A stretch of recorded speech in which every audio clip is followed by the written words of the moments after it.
জালবিব ছিলেন একজন ইহুদি লিডার। জালবিবির বাড়ি ছিল বিরাট লাইব্রেরি। তিনি ছিলেন একজন রাষ্ট্রনায়ক। বিভিন্ন দেশ বিদেশি বই দিয়ে তার বাড়িটা ভরা। তাওরাত, জব্বুর, ইনজিল সহ ত্রিপিটক যত যত ধর্মগ্রন্থ ছিল সব ভরা। ওই জালবিবির একটা ছিল ছেলে, নাম কি বললাম? জাতিতে ইহুদি, খুব চাঁদের মতন সুন্দর। বাচ্চাটারে প্রতিদিন সকালে এবং রাতে বাবা কি ভাই, তাহলে তো বলতে হবে কাদের সঙ্গে, তারা কই? এই যে এই মিডিয়া, এই মিডিয়া প্রজেক্টর ভাই দেখা যাচ্ছে না বলে মহিলা অঙ্গনে। খেয়াল করুন আমার ভাইয়েরা, ডিস্টার্ব না করি আমার ভাইয়েরা। মুহাম্মদ রাসূলুল্লাহ সাল্লাল্লাহু আলাইহি সাল্লাম মক্কায় দাওয়াতি কাজ করছে, মদিনায় লোক তৈরি করার জন্য পরিবেশ হচ্ছে। জালবিব ছেলেটারে নিয়ে তার লাইব্রেরিতে যায়। লাইব্রেরির 19টা তাক, 19টা খাট, 19টা তবকের ভিতরে বই পুস্তক সাজায় রাখে। প্রতিদিন যে একটা করে বই বের করে আর বলে, বাজান এটা হলো ত্রিপিটক, এটা হলো বাইবেল, এটা হলো মহাবিস্তা, এটা হলো তাওরাত, এটা হলো জব্বুর, এটা হলো ইনজিল। এভাবে করে প্রতিটা কিতাব ছেলেকে পড়ি পড়ি শোনায়। কিন্তু ছেলে হুবহাব লক্ষ্য করলেন 19 নম্বর তাকে সবার উপরে সুন্দর করে কাপড়ে মোড়ক করে একটা জিনিস রেখে দিয়েছে। এইটা বাবা কখনো মনের ভুলেও খোলে না। ছেলে একদিন জিজ্ঞেস করলো, বাজান সবার উপরে ওটা কি?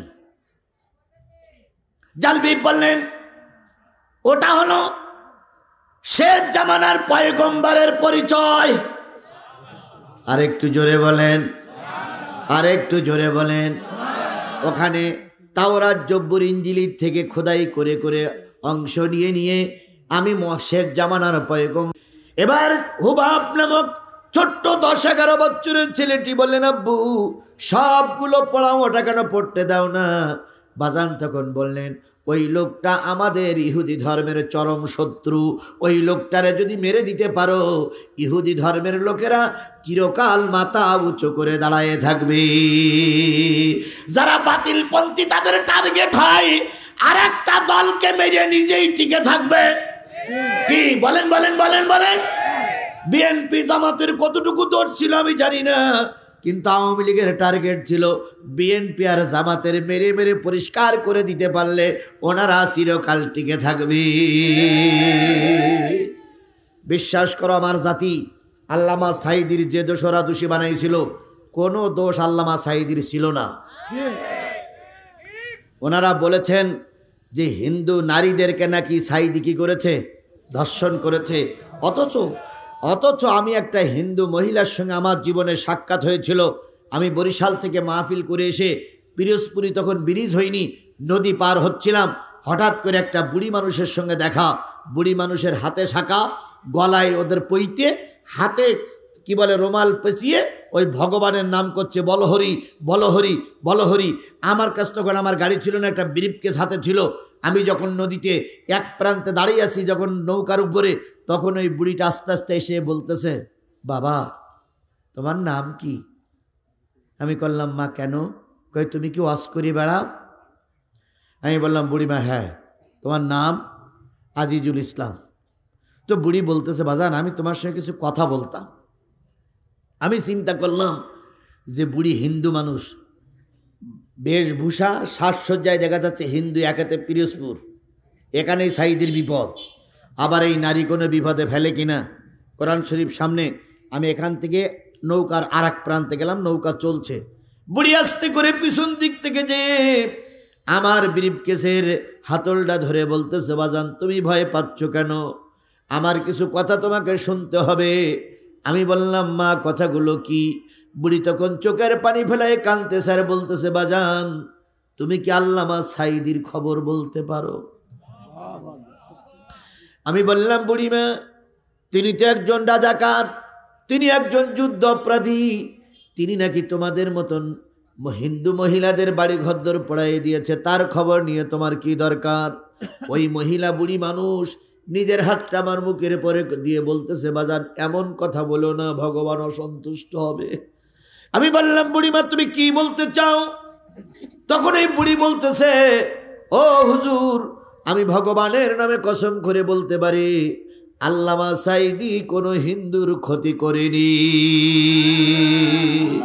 আমি বললাম মা তোমার কথা তো যদি বিশ্বাস করবে না, কয় বিশ্বাস যদি না করে তাহলে তুমি আমার কথাটা শোনো, তুমি জাতির কাছে তুলে ধরো। সেটা হলো সাঈদীর বাড়ি যাওয়ার পথে আমার বাড়ি, আমি সাঈদীর একটা ভোটার, আমার স্বামী নাই, ছেলে নাই, মেয়ে নাই, আমার পরিবারে আমি ছেলে কেউ নাই। এই যে ভিক্ষে করতে বেরিয়েছি, ভিক্ষে করতে করতে নদীতে নদীতে ভিক্ষা করে সন্ধ্যা হয়ে যাবে, ভ্যানে চড়ে বাড়ি যাব, যা পাবো তাই খাবো, পরের দিন সকালবেলা আবার ভিক্ষার ঝুলি নিয়ে বাহির হব। কিন্তু যতদিন পর্যন্ত আল্লামা সাঈদী বেঁচে ছিলেন ততদিন আমার ভিক্ষা করা লাগতো না। আমি বললাম বুড়িমা কেমন? কয় সাঈদী 6 মাস অন্তর অন্তর এলাকায় ঢুকতেন, যখন ঢুকতেন তখন আমার বাড়ির পাশ দিয়ে যাইতেন, আমাকে ডেকে বলতেন কাকিমা তোমার সাঈদী বলো এলাকায় আসছে। আমি বেরিয়ে আসতাম। আল্লামা সাঈদী, মাওলানা সাঈদী আর হুজুর সাঈদী যা বলো না কেন, উনি একটা প্যাকেট দিয়ে বলতেন বুড়িমা 6-7 দিন পরে আমি তোমার কাছে আবার দেখা করে যাব। প্যাকেটটা খুলে নিয়ে দেখতাম বিভিন্ন রকমের ফল, আপেল আছে, লেবু আছে, কমলা আছে, এরপরে খেজুর আছে, বিভিন্ন ধরনের ফল, কিছু কাপড় চোপড় দিয়ে প্যাকেটটা ভরা। আমি প্যাকেটটা নিয়ে খুশি হইতাম।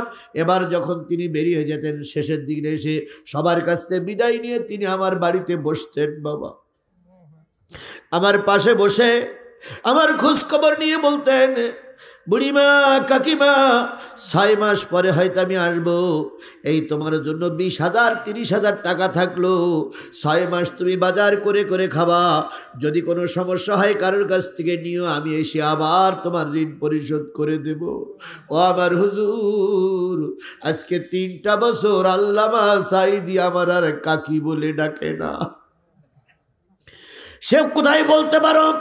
আমি বললাম কাকিমা ওই লোকটা তো এখন জেলখানায় দুকে দুকে মরতেছে, সে নাকি যুদ্ধ অপরাধী, সে নাকি হিন্দুদের বাড়ি ঘরদর লুট করেছে।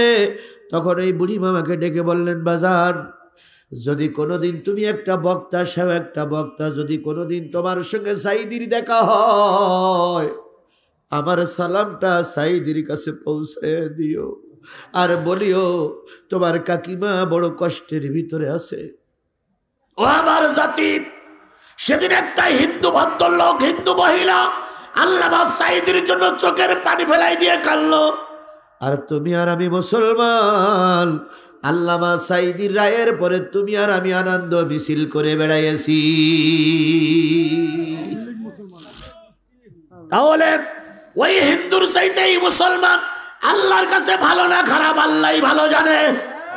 সুতরাং আমি যে জিনিসটা বুঝাতে চাচ্ছিলাম, আল্লাহ রাব্বুল আলামিন কখন কোন জায়গায় লোক তৈরি করবে সে ব্যবস্থা কার? ওই যে ছোট্ট একটা ছেলে, নাম কি বললাম? হুবহাব। বাবার নাম কি বললাম? জালবিব।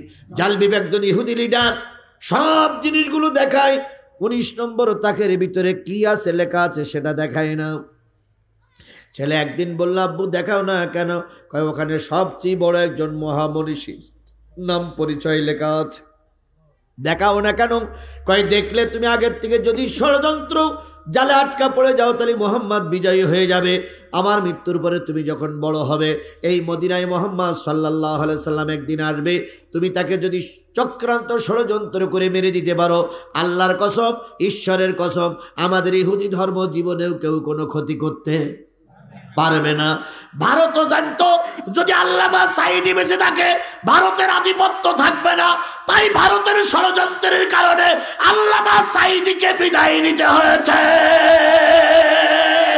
যে সাঈদীকে ষড়যন্ত্র করে ভারত মেরে দিল, যদি বাংলাদেশের কোন দল, বাংলাদেশের যদি কোনো পার্টি ওই ভারতের সঙ্গে লিয়াজ করে ক্ষমতায় যেতে চায়, ক্ষমতার বদলে জুতোর মালা পরানো হবে।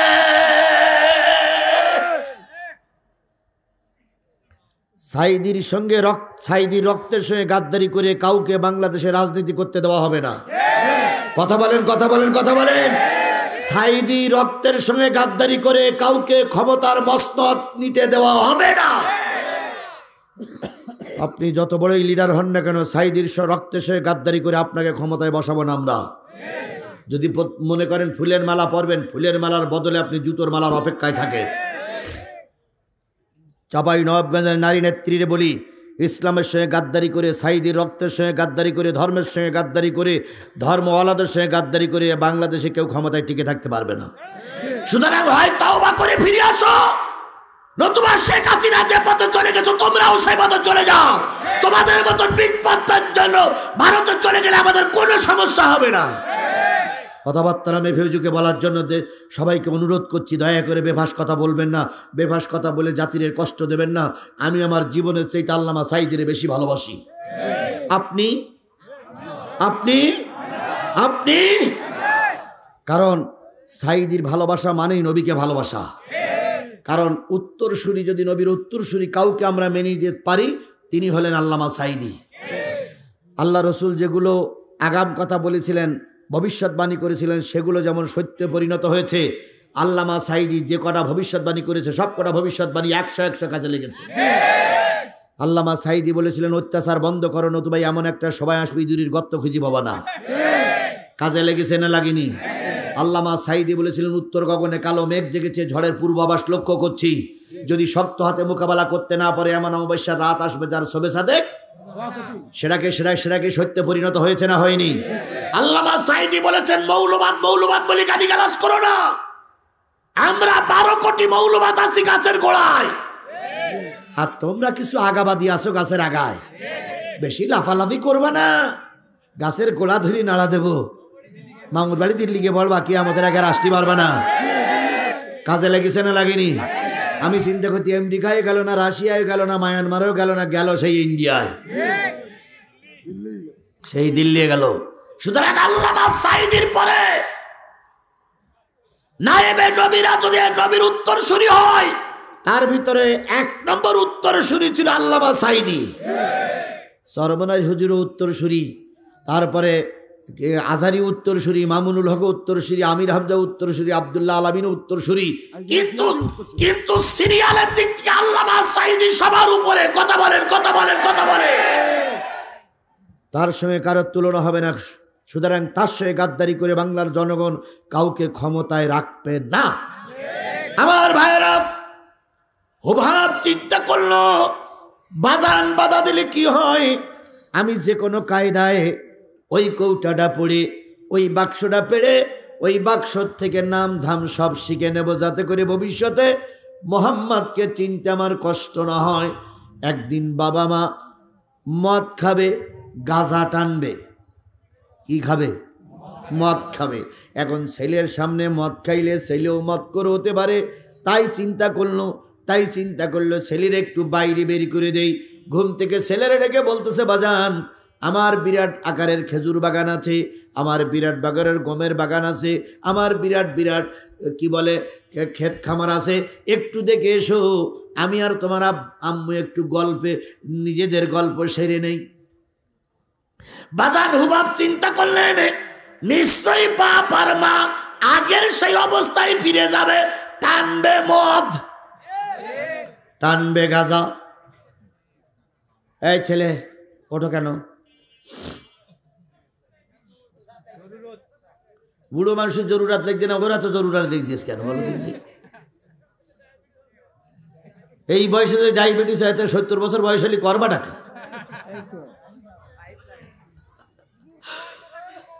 হ্যাঁ আচ্ছা, দয়া করে 12টা পর্যন্ত আমাদের সময়, 12টা পর্যন্ত না উঠি। আর এখনো 45 মিনিট কেউ উঠবো না ইনশাল্লাহ। পাশের থেকে কোনো লোকজন না ওঠে, যে উঠবে তার আস্তে করে ধরবেন, চুপ করে বসেই রাখবেন। যদি বলে টান উত্তেজনা, বলবেন এখানেই ঝাড়, এখানেই ঝেড়ে দে, দয়া করে তুই বাইরে যাইস না, মাহফিলটা ক্ষতি করিস না। আল্লাহ আমাদের সবাইকে দিনের খাতিরে কবুল করুক। আর একটু জোরে বলেন আমিন, আরো জোরে আমিন, আরো জোরে। আমার ভাইয়েরা, বাবা টানবে মদ, খাবে গাঁজা, ছেলে বুঝতে বলল বাপ আর মা আগের অবস্থায় ফিরে যাবে। ছেলে একটু অভিনয় করে বাইরে চলে গেল, মার বাবা মদ নিয়ে বসে গেছে, টানবে। এখন বলুন তো, যেই ছেলের বাপ মা মদ খায় সেই ছেলে ভালো হয়? জোরে বলেন ভালো হয়? অধিকাংশ ছেলে মেয়েরা যারা বিড়ে খায়, বাপ মা যদি বিড়ে না খায় ছেলেরা সাধারণত বিড়ে খাওয়া শেখে না, বাপ বিড়ে খায়, তাই দেখে দেখে ছেলে বিড়ে খাওয়া শেখে। আপনি যদি ছেলেটারে বিড়ে খোর বানাতে না চান, নিজে বিড়ে ছেড়ে দেন। ছেলেটারে যদি নামাজি বানাতে চান, নিজে নামাজি হন। আমরা অনেকেই বলি, ভাই আমাদের ছেলে মেয়েদের ভালো করতে হবে। আপনার ছেলে মেয়েদের ভালো করতে, আপনি এখনো ভালো হননি। আপনি এখনো পিড়িয়ে টানা বন্ধ করেননি। আপনি এখনো মেয়েদের ন্যাংটা নাচ দেখেন। আপনার কারণে অনেক মহিলার সংসার ভেঙে গেছে। আপনি আসেন রাত 3টের সময়, শুধু ভাঙা বেড়া খোঁজে। তাহলে আপনার চরিত্র এখনো ভালো হয়নি। আপনার 12-14 বছরের মেয়ের চরিত্র কি করে ভালো হবে? সকালবেলা আপনি নামাজে দাঁড়ান, স্ত্রী মারে বলি তুমিও নামাজে দাঁড়াও। মেয়েটার ঘরে যেয়ে বলো, মা সকালবেলা এভাবে ঘুমিয়ে থাকলে চলে না, নামাজে দাঁড়াও। 1 দিন 2 দিন করতে করতে বাপ আর মা 2 জন ছেলে আর মেয়ের দাওয়াতি কাজ করুন, ছেলে মেয়ে নামাজি হবে, ইনশাল্লাহ নামাজি হবে। কিন্তু বাপই নামাজ পড়ে না। কি কায়দায় কয়, বিসমিল্লাহির রহমানির রহিম, সালাম আলাইকুম, এই করেন সেই করেন, ইয়া করেন সিয়া করেন, নিজেই করে না। আল্লাহ নিজেই বলেছে, লিমা তাকুলুনা মা লা তাফালুন, তুমি যা করো না তা উপদেশ মানুষকে দিও না, সে কখনো তোমার উপদেশ কাজে লাগাবে না।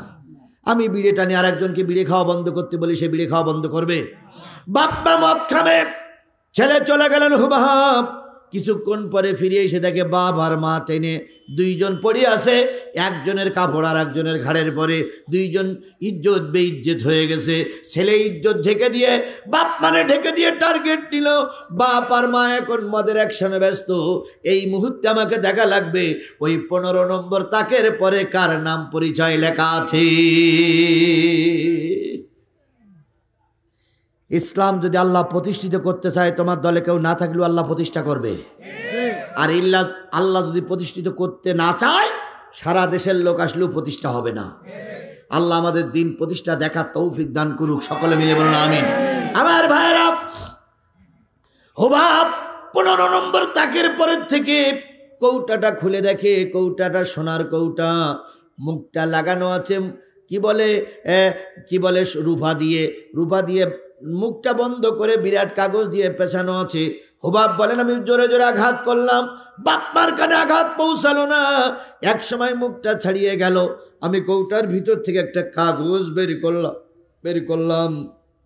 ওই কাগজে লেখা আছে, লা ইলাহা ইল্লাল্লাহু মুহাম্মাদুর রাসূলুল্লাহ, লা ইলাহা ইল্লাল্লাহ, জোরে লা ইলাহা, আরো জোরে লা ইলাহা, লা ইলাহা ইল্লাল্লাহু মুহাম্মাদুর রাসূলুল্লাহ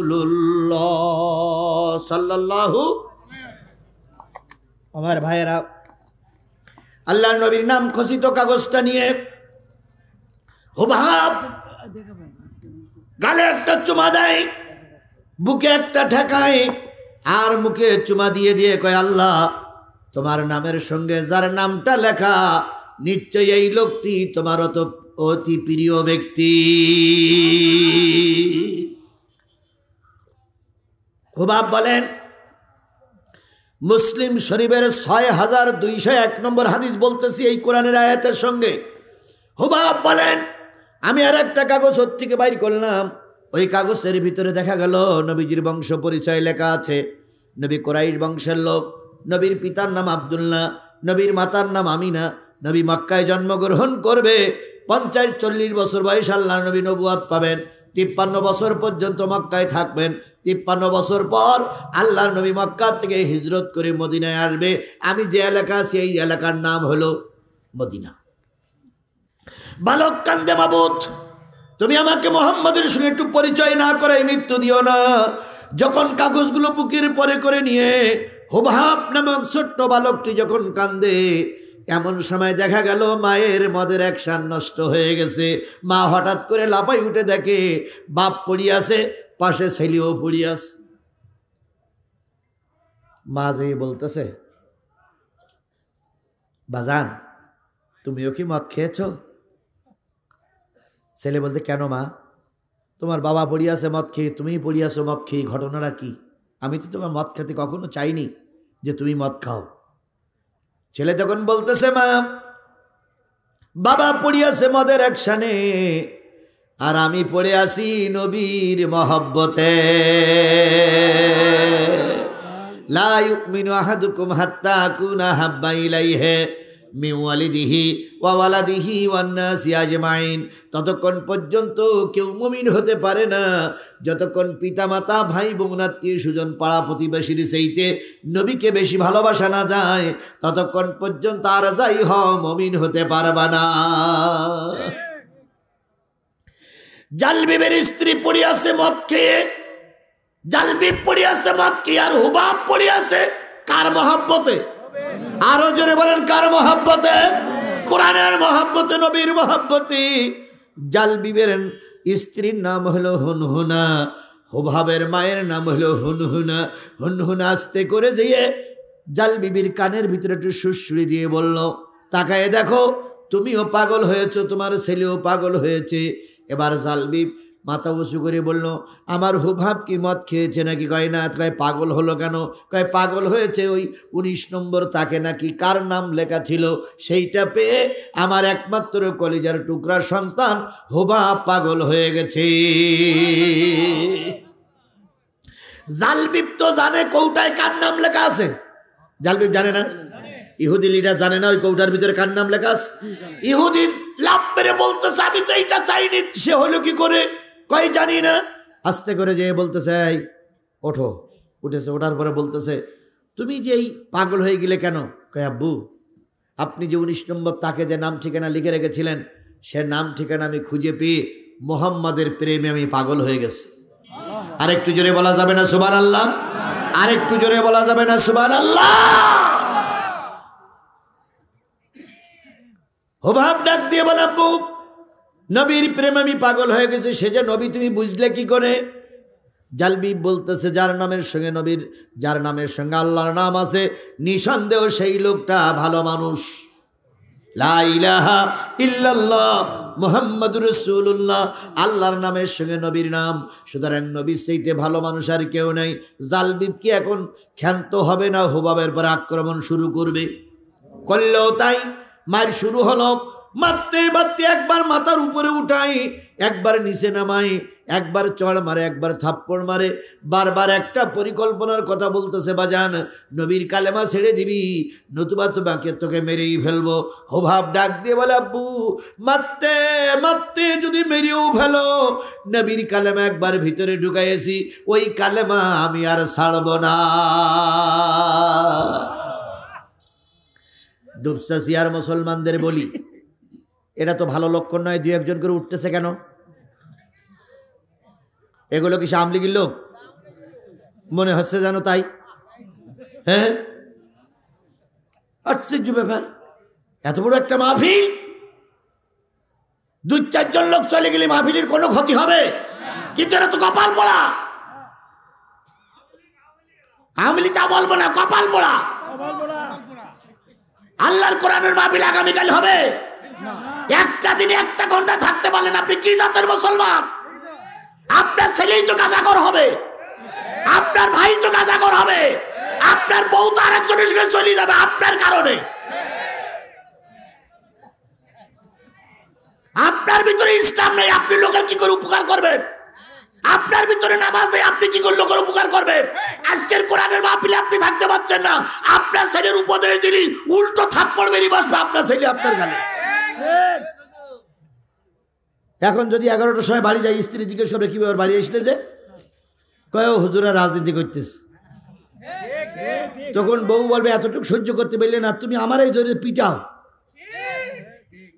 সুতরাং কোরআনের মাহফিলে বসে ছেলেদের জন্য দোয়া করুন, আপনার মেয়েটার জন্য দোয়া করুন, আপনার স্ত্রী অন্য সে মোবাইলে কথা বলে দোয়া করুন। কিন্তু আপনি ভালো না তো আপনার পরিবার ভালো হবে কি করে? আমি আমার বাবার কথা বলিনি, দাদার কথা বলিনি, দলের কথা বলিনি। আমি কখনো জামাত ইসলামের পক্ষে ভোট দিতে বলিনি, কখনো বিএনপির পক্ষে ভোট দিতে বলছি না। আমি বলতেছি কিসের কথা? এরা বলতেছি হাদিস নম্বর 6201 নম্বর হাদিস, মুসলিম শরীফ। বাড়ি যদি মুসলিম শরীফ থাকলে খুঁজে নিয়েন। চলে, হ্যাঁ আচ্ছা, হলো যে ভালো হোক আর মন্দ। এখন আপনার যদি কপাল ভালো হয় কোরআনের মাহফিল আপনি বলবেন, কপাল খারাপ হলে কোরআনের মাহফিল আপনি বসবেন না। এখন কিছু কিছু লোক বলতে পারে ও আগের হুজুর আর এখনকার হুজুর এক নাই।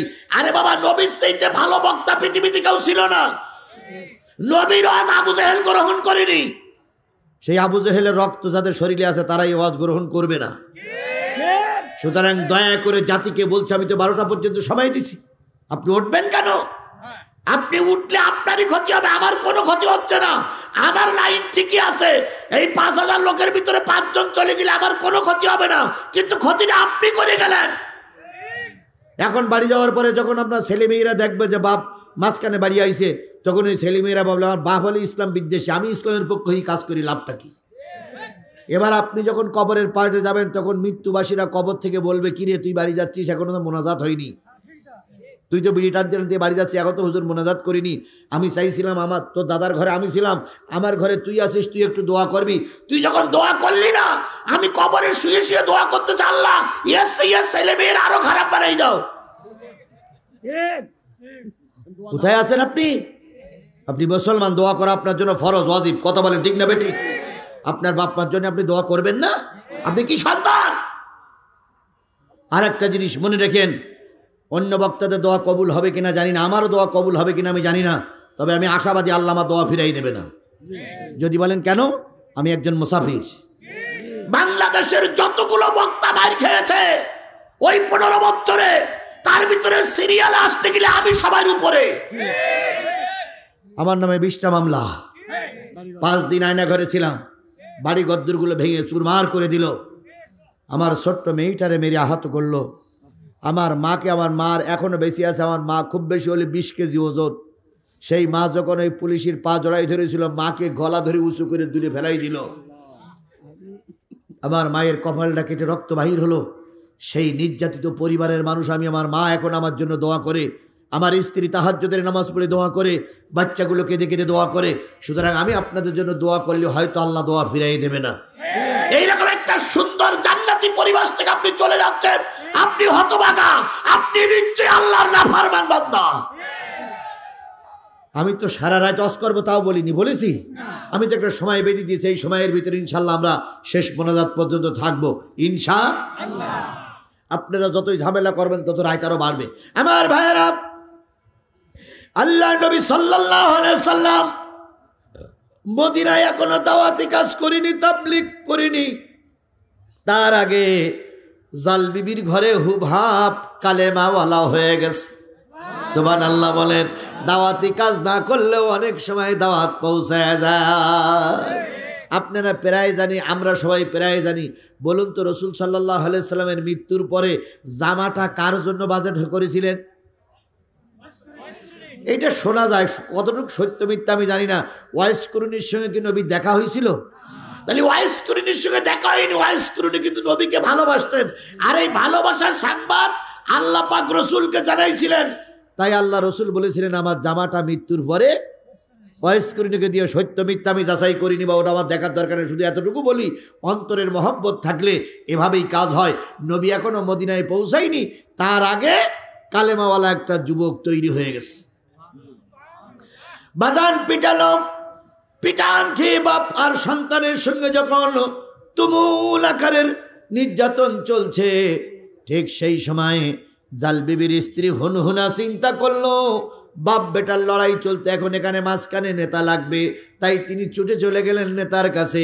ওনাদের নেতার নাম ছিল কাব ইবনে আশরাফ। কি নাম? জোরে বলেন, কি নাম? কাব ইবনে আশরাফের কাছে চলে গেল। কাব ইবনে আশরাফের যে বলতেছে, নেতা, ও নেতা, ও নেতা, সর্বনাশ। কয় কি? কয় তোমাদের যে দলের যে লিডার জালবিব, তিনি মুহাম্মদ সাল্লাল্লাহু আলাইহি সাল্লামের নামে নাকি কালেমা লিখি ওই উপরে তাকে রেখে দিয়েছিল। ওনার ছেলে, আমাদের ছেলে হুবহাবটা খুঁজে বের করেছে। এখন বের করে এখন বাপ বেটায় লড়াই চলতেছে, তুমি তাড়াতাড়ি আসো। কাব ইবনে আশরাফ যখন বাহির হলো, চিন্তা করলো রাস্তায় গেলে শত্রু আমাকে মেরে ফেলে দিতে পারে। তাই কাব ইবনে আশরাফ দুইজন বডিগার্ডকে নিলেন। একজন হচ্ছে আবু লুবাবা, আর একজন হলো হুয়াই ইবনে আখতার। একজন আবু লুবাবা আর একজন হলো হুয়াই ইবনে আখতার। তাহলে ওনারা আসতেছেন কয়জন? তিনজন। মার বাপ কয়জন? পাঁচজন। 5 দলীয় জোট। কয় দলীয় জোট? তার ভিতরে 4 জন পুরুষ মানুষ আর একজন লেডিস। লেডিসের নাম হলো হুনহুনা, নেতার নাম হলো জালবিব, আর বড় নেতার নাম হলো কাব ইবনে আশরাফ। আর জালবিবের সঙ্গে জালবিব আর কি বলে জালবিব হুবহাব, কাব ইবনে আশরাফ আর আবু লুবাবা হুয়াই ইবনে আখতার। এই 5 জন লোক আসতেছে হুবহাবকে শায়েস্তা করার জন্য। 5 জন লোক এক জায়গায় বসে গেল। নারী কয়জন? পুরুষ কয়জন? এই 5 জন এক জায়গায় বসে হুবহাবকে ডেকে ডেকে বলতেছে, বাজান রে, তোর বাবা একটা রাজনৈতিক দলের নেতা। ভাই সাউন্ড কম হচ্ছে না? সাউন্ড আসলেই কম হচ্ছে, আমার কষ্ট হচ্ছে। তারপরে একটু বাড়াতে পারো কি দেখো তো বাবা। আমার ভাইয়েরা, চেষ্টা করলে এর বিষয় হবে কিনা আল্লাহই ভালো জানে। যে পর্যন্ত হোক সে পর্যন্ত মনোজাত পর্যন্ত যাই। আমার ভাইয়েরা, 5 জন হুবহাবকে নিয়ে বসে বলল। প্রথম মা বলল, বাজান নবীর কালেমা ছেড়ে দে। হুবহাব চুপ থাকলেন। বাজান বললেন, জালবিব বললেন, যদি নবীর কালেমা ছেড়ে না দিস তোরে কিন্তু মেরে ফেলবো। হুবহাব চুপ থাকলেন। নেতা কাব ইবনে আশরাফ বলেন, নবীর কালেমা যদি ছেড়ে না দিস তোরে কিন্তু মেরে ফেলবো। হুবহাব চুপ থাকলেন। জালবিব বুঝালেন, হুয়াই ইবনে আখতার বুঝালেন। 5 জনের বুঝানোর পরে হুবহাব ডাক দিয়ে বলতেছে, আব্বু 2 ঘন্টা আগে বুঝেছিলাম নবী একজন সাধারণ মানুষ, 2 ঘন্টা পরে বুঝলাম এই পৃথিবীর সর্বশ্রেষ্ঠ মানুষ হলো মুহাম্মদ। কি করে বুঝলি? কয়, যদি নবী ভালো না হয় তাহলে কেন তোমরা নবীর বিরুদ্ধে উঠে পড়ে লেগেছ?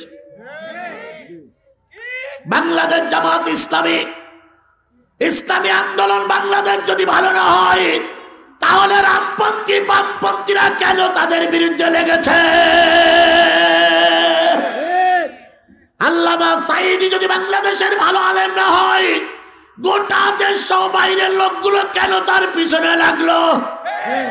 ভারত যখনই আল্লামা সাঈদীর পিছনে লেগেছে তখন আমাদের বুঝে এসেছে আল্লামা সাঈদী একের মানুষ। এবার 5 জন চিন্তা করলে, এভাবে যদি মেরে দেই আমাদের দুর্নাম হবে। এক কাজ করো, রিমান্ডে নাও। কি নাও? রিমান্ড মানে কি বলেন তো?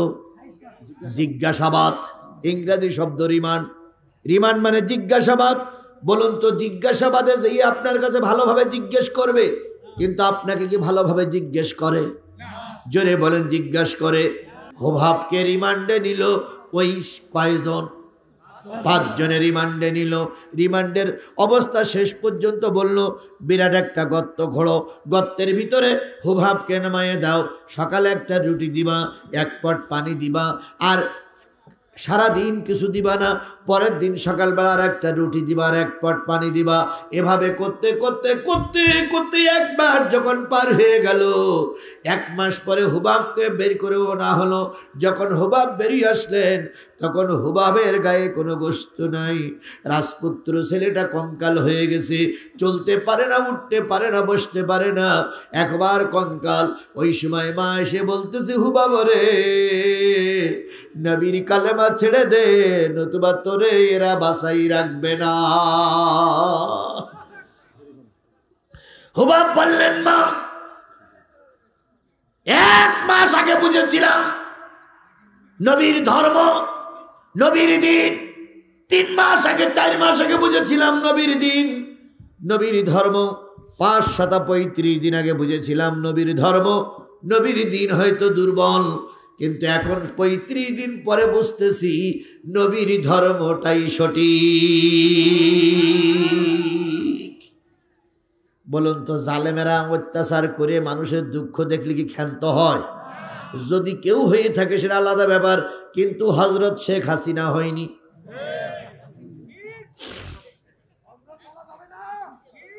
হযরত তো ওরাই বলেছিল,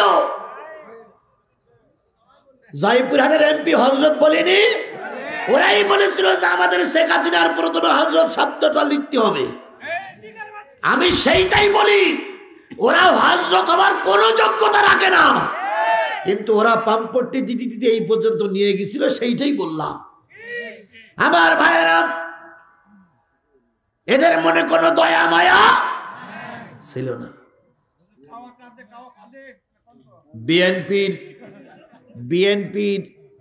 বিএনপির ওই যে একজন নেতা বিদেশে গুম হলো, নাম কি? ইলিয়াস সাহেব। ইলিয়াস যখন গুম হলো, ইলিয়াসের স্ত্রীরা যে বলল, ম্যাডাম আপনি আমাদের মা, দয়া করে আমাদের ইলিয়াসকে ফিরিয়ে দেন। উনি সেদিনকে নাটক করে বিভিন্ন পুলিশের অফিসারের কাছে ফোন দেওয়ার নাম করে বলেছিল, এই ইলিয়াস কোথায় আছে খুঁজে বের করতে হবে। অথচ এর ষড়যন্ত্রের কারণে ইলিয়াস গুম। কথা বলেন, কথা বলেন, কথা বলেন। এদের কাছে আমরা যখন কানেক্ট করি তখন ওদের হাসি লাগে। আমাদের দেশে আপনাদের এলাকায় যারা আপনার নামে মামলা দিয়েছে, এদের কাছে যখনই আপনি নরম হয়েছেন তখন ওদের অফিসে যেই বলতো, অমুক লোক বিরাট বিরাট কথা বলতে, আজকে আমার সামনে আসলো, দেখলাম মন টন খারাপ, রাজনীতি করো, রাজনীতি করো, রাজনীতি করো। ওরা আমাদের দুঃখ দেখলে কষ্ট, ওরা আনন্দ করতে। কথা বলেন, কথা বলেন। আমরা সেই দুঃখ দেখতে চাইনি বলে এখনো আপনারা বাজার করে ঘুরে বেড়াচ্ছেন। নতুবা আপনাদের মতন যদি নিষ্ঠুর হতাম, একটাও দুবসেসিয়া থাকতে পারতেন না। আপনাদের মতো যদি নিষ্ঠুর হতাম, তাহলে আলো হালির যে কটা আছে সব কটা তো আমরা চিনি না। কারা আমাদের মামলা দিয়েছিল, কারা আমাদের বিপক্ষে ছিল জানি না, আমরা জানি না। আমরা যদি প্রতিশোধ নেই, একটাও বাজারে বেরোতে পারবে না, একটা বউ ছেলে মিলি নিয়ে ঘর সংসার করতে পারবে না। কিন্তু তোমাদের মতন নাম হায় না না আমরা। এই জন্য খানিকটা মাফ করে দিয়েছি, মানে এই নয় যে সব ভুলে গেছি, সব আমাদের অন্তরে গাথা আছে, গাথা আছে, গাথা আছে। ওরা বলতেছে আগামী 16ই ফেব্রুয়ারি নাকি বাংলাদেশে হরতাল ডাকবে। ওরা বলতেছে আগামী 16ই ফেব্রুয়ারি বাংলাদেশে সর্বত্র হরতাল ডাকবে। ওরা যদি হরতাল ডেকে রাস্তায় বাইর হয়, সেদিন ফাইনাল খেলার নামে প্রত্যেকটার ঠ্যাং গুঁড়ো করে ফেলা হবে। আর যদি গুঁড়ো করতে না পারেন, তাহলে এক কাজ করবেন, যে কটা রাস্তায় নেমেছে ওই কোটার চিনি ওর বাপের নাম সব আমার কাছে জমা দেবেন। আপনার অন্য কোনো জায়গায় লাগবে না, আমি এই থানার ওসি দিয়ে ওদের সৈদানা করে ছাড়বো। আপনারা শুধু নাম ঠিকানা জমা দেবেন, যে হুজুর এই কোটা রাস্তায় নেমেছিল, শুধু নাম ঠিকানা জমা দেবেন, আর আপনাদের কিছু করা লাগবে না। এখন গোটা বাংলাদেশের যে ওসিরা আমাদের ধরার জন্য তৎপর ছিল, সেই ওসিরা এখন রাস্তায় নেমে এসে সালাম দিয়ে মোসাফা করে কয়, হুজুর দোয়া করবেন।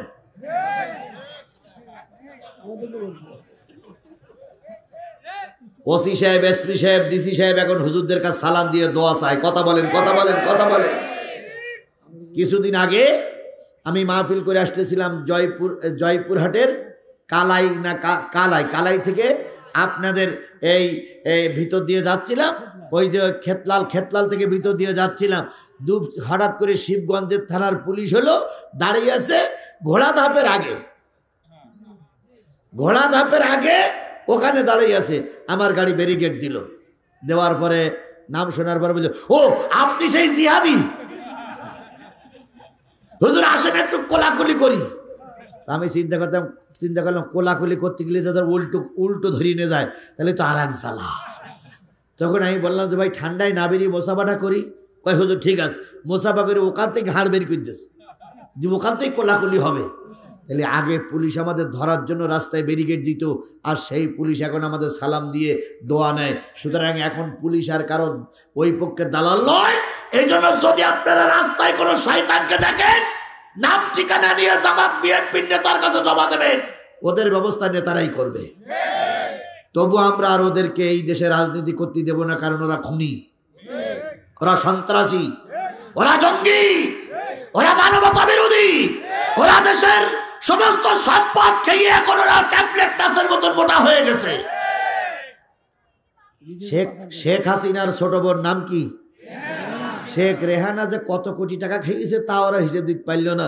তবে সাংবাদিকরা বলতেছে শেখ রেহানা যে টাকা খাইছে ওই টাকাগুলো যদি ফিরে টানা যায় বাংলাদেশের 95টা পদ্মা সেতু করা যাবে। তাহলে শেখ হাসিনার পাওয়ার বেশি না শেখ রেহানার পাওয়ার বেশি? তাই রেহানা যদি 95টা পদ্মা সেতু খেয়ে ফেলে তাহলে বড় শয়তান কয়টা খাইছে? রাজনীতি করবা আগে দেশের আগে জিনিসগুলো বের করে দাও, তারপরে রাজনীতি করো। আল্লাহ আমাদের দেশের খাতিরে দেশের জন্য কাজ করার তৌফিক দান করুক। আরো জোরে বলেন আমিন। আমার ভাইরা জালবি বলল কি করা যায়? নেতা বলল এক কাজ করো, অন্যরকম শাস্তি দাও। কি শাস্তি?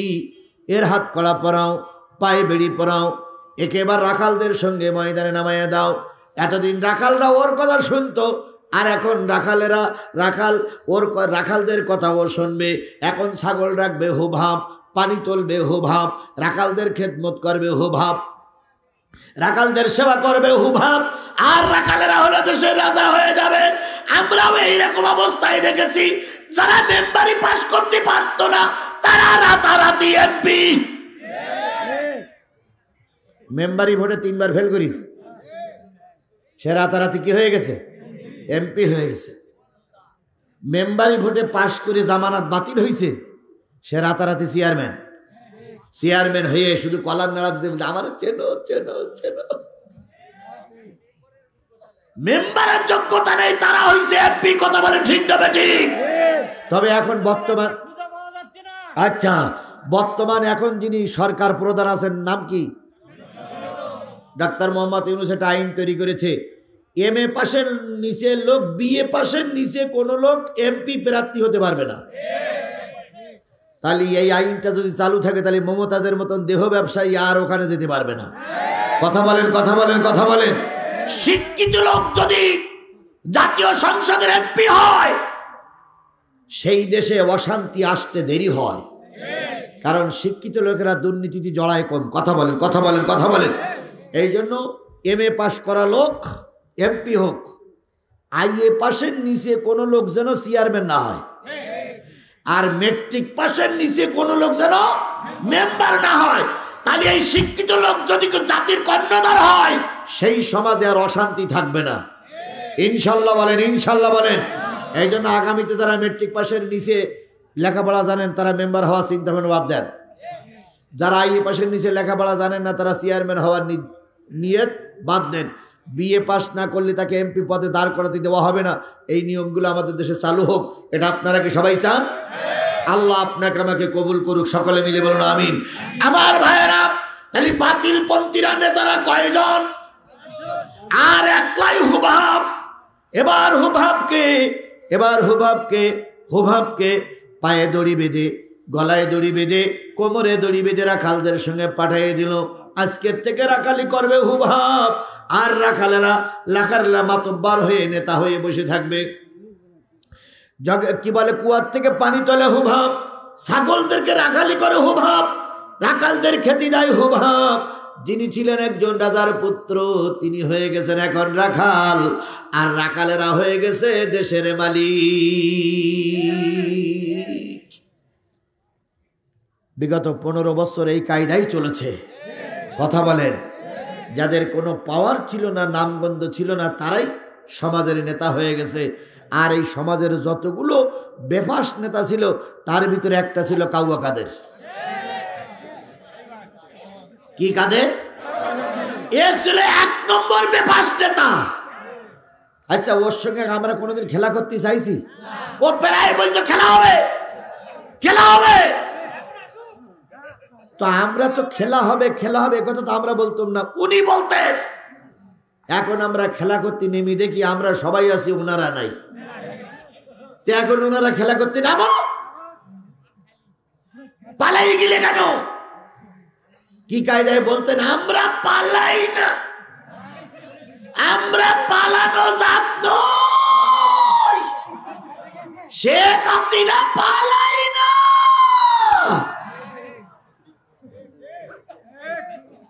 অথচ দেখেন বিএনপি পালাই গেছিল, জাতীয় পার্টি পালাই গেছিল, জামাত ইসলাম পালাই গিয়েছিল, ওনারাই পালাই গেছে। ভালো হয়ে যাও,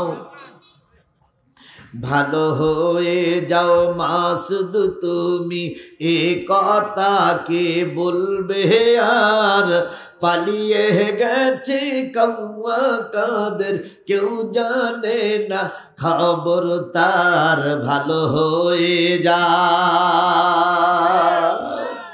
ফখরুল সাহেব আপনার বাসায় কাউয়া কাদের গেছেন, ঠাকুর গায়ের বাসায় আপনি থাকতে তারে দেশনি, তার সাথে যে হিসাব বাকি, হায় হায়, তার সাথে যে হিসাব বাকি আছে কোটি জনতার, পালিয়ে গেছে কাউয়া কাদের, কেউ জানে না, হায় হায়, কেউ জানে না খবর তার, ভালো হয়ে যা।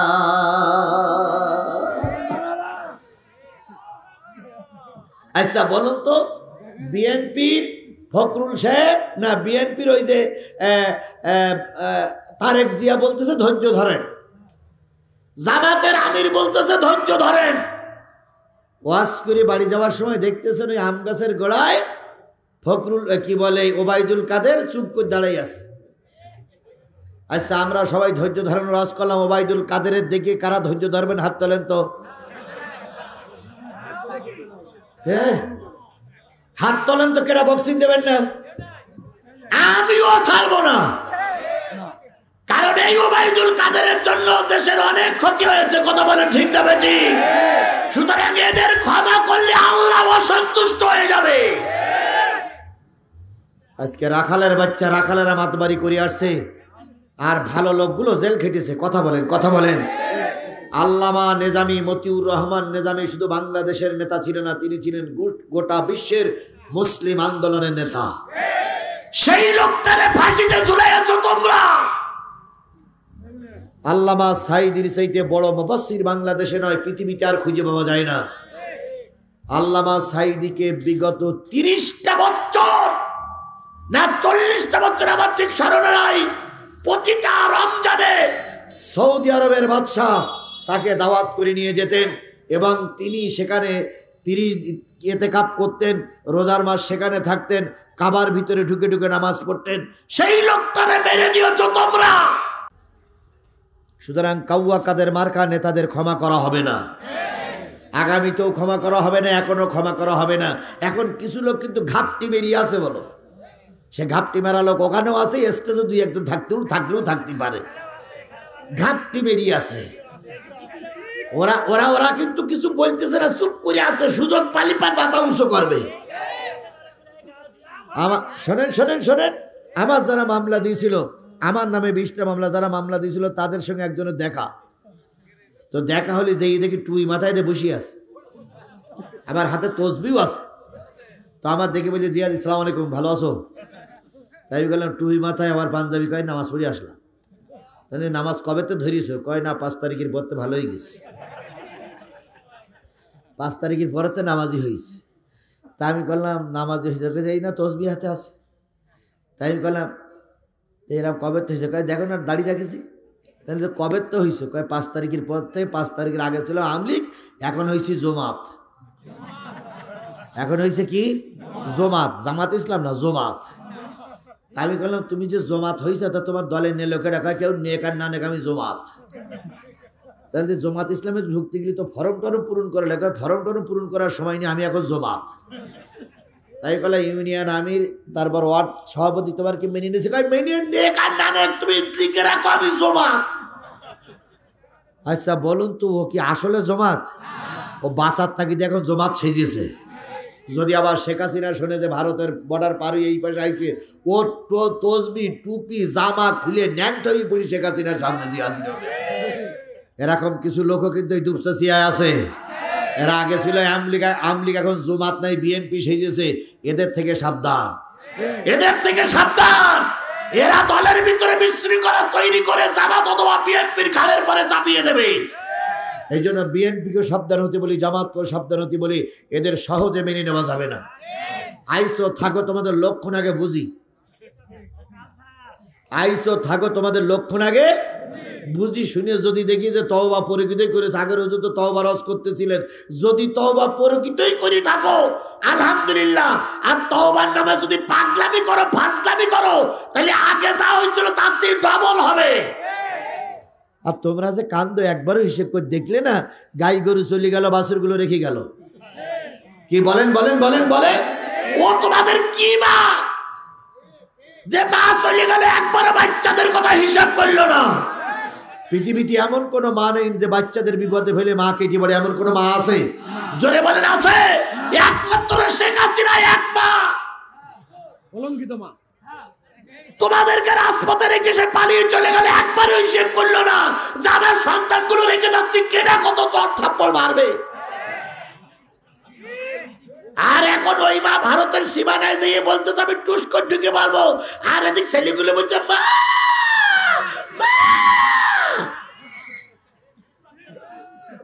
চেল্লা চেল্লি করে না, তোমার মা আর সীমান্ত পারিয়ে এবারে আসবে না, আসবে বিচারের জন্য, বিমানের চাকায় বেঁধে নিয়ে আসবো, বিমানের সিটি বসালে বিমানের সিটির অপমান হবে, এই জন্য বিমানের চাকায় বেঁধে নিয়ে এসে বাংলাদেশের ট্রাইব্যুনালে বিচার হবে। কথা বলেন কথা বলেন কথা বলেন। ইতিমধ্যে 90টার উপরে মামলা আর আসামি তিনি শেখ হাসিনা, 90টার উপরে মামলার আসামি, 90টা উপরের মামলার আসামি সে। সুতরাং আরো মামলা হবে। এই মামলার রায় কার্যকর করার জন্য, রায় শোনানোর জন্য তাকে বিমানের চাকায় বেঁধে নিয়ে আসা হবে।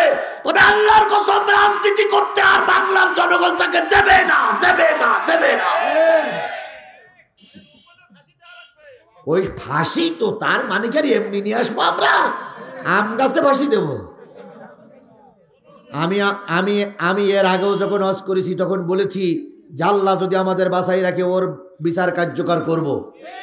সেদিন আপনারা কিছু কিছু লোক ভয় পাতেন আর বলতেন যে জিহাদি এভাবে বলে, জিহাদি বেরিয়ে যায় কি করে? সবাই জানতো জিহাদি লাইট নিবাই বেরিয়ে যায়, জিহাদি লাইট নিবাই অফ করে চলে যায়, জিহাদি মুখ বেঁধে আসে। সেই দিন একদিন ছিল, এটা আমি অস্বীকার করি না, কিন্তু সেই দিন আর এই দিন একদিন নয়। কথা বলেন ঠিক না বেটি? এখন আর কারোর পালিয়ে যাওয়া লাগে না, বরং যাদের জন্য আমরা পালিয়ে গেছিলাম তারাই এখন পালিয়ে পালিয়ে বেড়ায়। আল্লাহ যেন এই দিনটা আমাদের ঠিক রাখা তৌফিক দান করেন।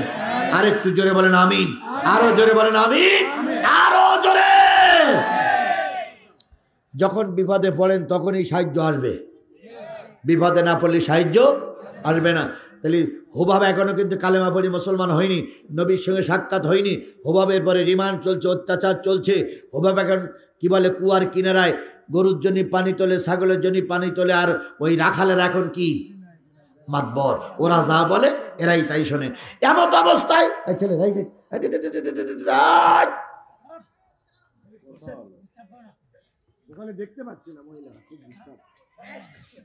হঠাৎ করে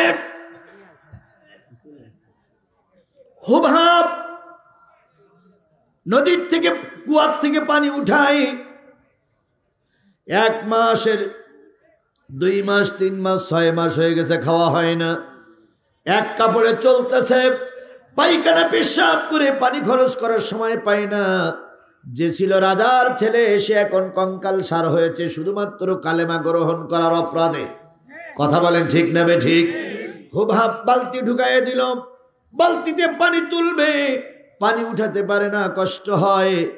এমন সময় দেখে পিছন দিক থেকে একজন মুরব্বী লোক চলে যাচ্ছে।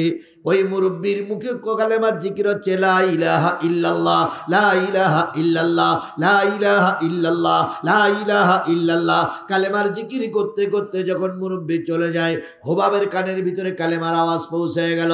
হুবাব পিছন ফিরে বলতেছে, ভাই মুরব্বী একটু দাঁড়াবেন কি? কয় কি? কয় আপনি যে কালেমাটা পড়তেছেন এ কলেমা তো শেষ নবীর নামের কলেমা, তুমি পাইলে কই? মুরব্বী তখন বলতেছে, বাজান আমি নবীর হাতে হাত দিয়ে কালেমা পড়ি মুসলমান হয়ে গেছি। তার মানে নবী মক্কা থেকে হিজরত করে কোথায় ঢুকেছে? মদিনায় ঢুকেছে। আপনি কোথায় দেখেছেন? কয় আবু আবি আনসারীর বাড়ি। তিনি এখন কেমন আছেন? কয় ভালো আছে। কই তিনি কি এখন মদিনা ইসলামের রাষ্ট্র ঘোষণা করেছেন? কয় না, তিনি রাষ্ট্র ঘোষণা করার আগে একটা মসজিদ বানাবেন। কি বানাবেন? সেই মসজিদ থেকে সমস্ত রাষ্ট্রীয় কার্য পরিচালনা করবেন। এই মসজিদটা তৈরি করার জন্য আমাদের কাছে কিছু টাকা চেয়েছে, চাঁদা চেয়েছে। আমরা সেই টাকা আনার জন্য বাড়ি যাচ্ছি। হুবাব ডাক দিয়ে বলে, মুরব্বি, যদি মোহাম্মদের সঙ্গে একটু পরিচয় করাই দিতেন। কয় তুমি তো ইহুদিদের বড় সর্দারের ছেলে, তুমি কেন নবীর কালেমা পড়বা? আমি নবীর কালেমা পড়েছি। সুবহানাল্লাহ বলেন। মুরব্বি কিছু লোকেশন দিয়ে বললেন, তোমাকে যদি তোমার সামনে আমার কথা বলতে দেয়, দেখে তোমার লিডার আমাকে পিটাই মেরে ফেলবে। মুরব্বি চলে গেলেন। হুবাব আকাশের দিকে তাকায় কান্দে, মালিক 6 মাস যাবত অত্যাচার সহ্য করতেছে, আমি তোমার কাছে কোনো দাবি করি নাই। এখন যখন শুনলাম আল্লাহর নবী মদিনায় এসেছে, তোমার কুদরতি পায়ে ধরে দোয়া করি, আল্লাহ তোমার নবীর সঙ্গে আমার একটু সাক্ষাৎ করায়া দাও। হাত বাঁধা, পায়ে বেড়ি, কোমরে দড়ি, রাখালেরা মারে। এই অবস্থায় নবীর সঙ্গে হুবাবের কিভাবে সাক্ষাৎ হয়? হলো, আমি এখনই শেষের দিকে যাব। তার আগে আয়াত পড়েছিলাম কয়টা? একটা আয়াতের আলোচনা এখনো করলাম, 2 নম্বর আয়াতে চলে যাচ্ছি। ইন্নামা ওয়ালিয়ুকুমুল্লাহ ওয়া রাসূলুহু ওয়াল্লাযীনা আমানু। এতক্ষণ যারা ওয়াজ শুনলেন, নারীরাও শুনবেন, পুরুষেরাও শুনবেন, এতক্ষণ শোনালাম ওয়াজ। এবার হবে আমাদের জন্য শিক্ষা। আমাদের জন্য শিক্ষা নেই? শুধু কি ওয়াজ শুনে বাড়ি যাবো আমরা? আল্লাহ রাব্বুল আলামিন বললেন, দীর্ঘ 2 ঘন্টা যাবত জিহাদি ওয়াজ করলো। ওয়াজের শেষ সারমর্ম হলো, নিশ্চয়ই তোমাদের অভিভাবক হবে আল্লাহ। আল্লাহ বলতেছে, তোমাদের অভিভাবক কে? আমাদের সবার অভিভাবক কে? বিএনপি, জামাত, জাতীয় পার্টি, আওয়ামী লীগের নেতা কর্মীরাও যদি থেকে থাকেন, আপনি যদি ইমানদার হন, আপনার অভিভাবক কে? আপনার প্রভু কে? ওয়া রাসূলুহু। তোমাদের নেতা মুজিবার নয়, তোমাদের নেতা জিয়া নয়, তোমাদের নেতা মতিউর রহমান নিজামী নয়, তোমাদের নেতা সাইদি নয়, তোমাদের নেতার নাম হলো মুহাম্মাদুর রাসূলুল্লাহ। তাহলে আল্লাহ আমার রব, নেতার নাম কি? মুহাম্মদ রাসূলুল্লাহ সাল্লাল্লাহু আলাইহি সাল্লাম। ওয়াল্লাযীনা আমানু, তুমি যাদের সঙ্গে ওঠা বসা করবা তারা অবশ্যই ইমানদার হওয়া লাগবে। তুমি আল্লাহর দলের লোক, তোমার সঙ্গী সাথীরা হবে কি? ইমানদার। সঙ্গী সাথীরা হবে কি? তাহলে আল্লাহ আমার কি? রব। মুহাম্মদ সাল্লাল্লাহু আলাইহি সাল্লাম আমার কি? নেতা। আমাদের সাথী যারা তারা কি? ইমানদার। আমাদের সাথী যারা তারা কি? ইমানদার। আল্লাযীনা ইউকিমুনাস সালাত, যারা 5 ওয়াক্ত নামাজ পড়ে, তুমি তাদের সঙ্গে ওঠা বসা করবা।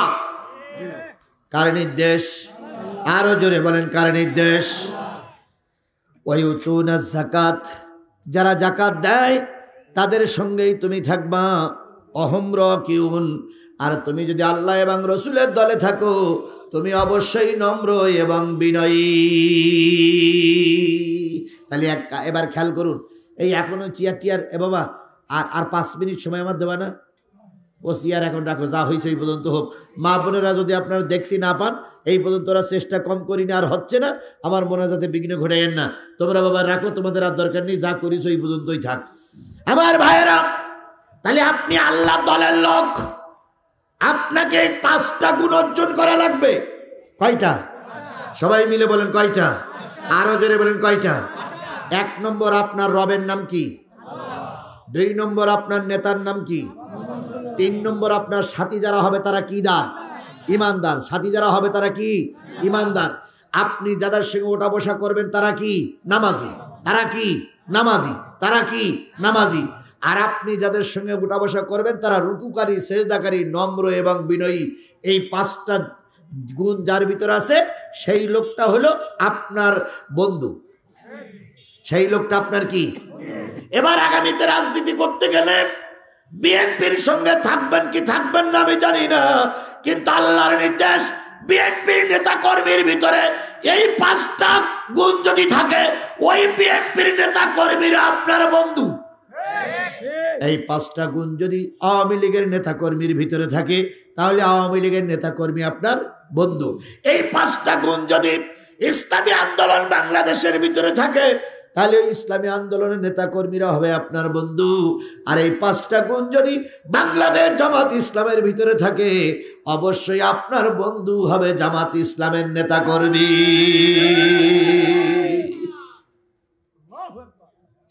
এরপরেও কিছু লোক কি বলবে জানেন? হুজুর যে কি বললো তা বুঝলাম না। বুঝবা না, তোমার বগলে এখনো চুল উঠেনি। বুঝলে তো বুঝলে, না বুঝলে তো কসু কসু কসু। সুতরাং সবাইকে বললাম, 5টা গুণ যাদের ভিতরে আছে তারা তাদের দলের ভিতরে আমাকে থাকতে হবে। কে বলেছেন? শেষ আয়াত, ভালো করে খেয়াল করেন। শেষ আয়াত সবাইকে খেয়াল করার জন্য বলছি। বিএনপির ভাইরা আছেন, জামাতের ভাইরা আছেন, আওয়ামী লীগের ভাইরা আছেন, জাতীয় পার্টির ভাইরা আছেন, সবাইকে বলছি, আমি জামাত ইসলামের দালাল নই, বিএনপির শত্রু নই। আমি কার কথা বলার জন্য আসছি? তাহলে 5টা দলের 5টা গুণের কথা কে বললেন? তাহলে 5টা গুণ যে দলের কর্মীদের ভিতরে আছে সেই দলের কর্মীদের সঙ্গে আপনার বন্ধুত্ব করতে হবে, এটা কে বলে দিলেন? এইবার এই 5টা দলের 5টা গুণ যাদের ভিতরে আছে তাদের সঙ্গে যদি আপনার বন্ধুত্ব হয়, আল্লাহ বলতেছেন অমাইয়া তাওয়াল্লাল্লাহ, একবার শেষ আয়াত, অমাইয়া তাওয়াল্লাল্লাহ ওয়া রাসূলুহু ওয়াল্লাযীনা আমানু ফাইন্না হিজবাল্লাহি হুমুল গালিবুন। এই 5টা গুণ যাদের ভিতরে আছে, অর্থাৎ আল্লাহর যারা নেতা মানে, রসুলকে যারা আল্লাহর যারা রব মানে, রসুলকে যারা নেতা মানে, ইমানদারকে যারা সাথী মানে, আর নামাজি লোকদের সঙ্গে যাদের ওঠা বসা, নম্র বিনয়ী লোকদের সঙ্গে যাদের চলাফেরা, এরা এই দলটা হলো ফাইন্না হিজবাল্লাহ, এই দলটা হলো আল্লাহর দল। এই দলটা কোন দল? এই দলটা কোন দল? এই জোরে বলেন, এই দলটা কোন দল? এই দল জামাত ইসলাম কিনা জানি না, ইসলামী আন্দোলন বাংলাদেশ কিনা জানি না, বিএনপি কিনা জানি না, কিন্তু এই 5টা গুণ যাদের ভিতরে আছে এই দলটা কার দল? জোরে বলেন, কার দল? আল্লাহ বলতেছে ফাইন্না হিজবাল্লাহি হুমুল গালিবুন, আর আল্লাহর দলের লোকেরাই কিয়ামতের দিন বিজয় অর্জন করবে। তাহলে আমরা কি আল্লাহর দলে থাকবো না শয়তানের দলে থাকবো? আমরা আল্লাহর দলে থাকবো না মানুষের দলে থাকবো? আমরা আল্লাহর দলে থাকবো না মানব রচিত দলে থাকবো? তাহলে আল্লাহর দলে কারা কারা থাকতে রাজি আছেন? 2 হাত উঁচু করে আল্লাহরে দেখান। আমি একবারও বলিনি কোন দলে থাকতে হবে, আল্লাহর দলে থাকতে হবে। আমি মুসলমান, অবশ্যই আপনাকে আল্লাহর দলে থাকা লাগবে। আল্লাহ আপনাকে আমাকে আল্লাহর দলে কবুল করুক। আর একটু জোরে বলেন আমিন, আরো জোরে বলেন আমিন, আরো জোরে আমিন। যদি মনে করেন হুজুর আপনার এই কথাগুলো আমি তো ঠিক বুঝতে পারলাম না, যদি না বুঝে থাকেন, বাড়িতে বাংলায় তাফসির আছে না? বাংলায় তাফসির আছে না? দয়া করে এই তাফসিরটা আপনি একটু পড়বেন। কোন সূরা, কয়টা আয়াত, কোন কোন? 54, 55, 56। দয়া করে এই 3টা আয়াত পড়িয়ে বুঝে আগামী কালকের বাদে পরশুদিন আমার জয়তুনি মাহফিল, জয়তুন কাহালু থানার ভিতর চেনেন আপনারা? এই জয়তুনে আপনি এই রেজাল্ট নিয়ে যাবেন, যেয়ে বলবেন হুজুর আপনার কথার সঙ্গে কথা মিল হয়নি, কথা উইড্রো করেন। যদি আমার কথার সঙ্গে কোরআনের আয়াতের সঙ্গে মিল না হয়, ওখানে আমি আপনার কাছে ক্ষমা চেয়ে বিদায় নেব। আর যদি কোরআনে থাকে, আপনি যদি মুসলমান হয়ে থাকেন, আপনার বাপ মার যদি কলেমা পড়ি বিয়ে হয়ে থাকে, আর আপনার জন্মের পরে যদি কানে আজান শোনানো হয়ে থাকে, তাহলে আপনি অবশ্যই কোরআন মেনে চলবেন।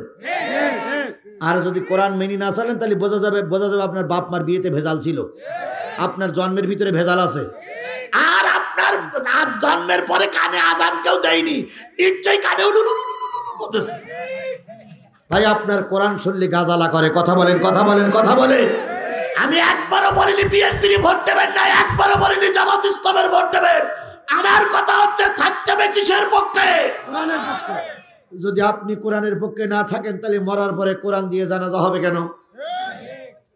মিনহা খলাকনাকুম ওয়া ফিহা নুইদুকুম বলবো কেন?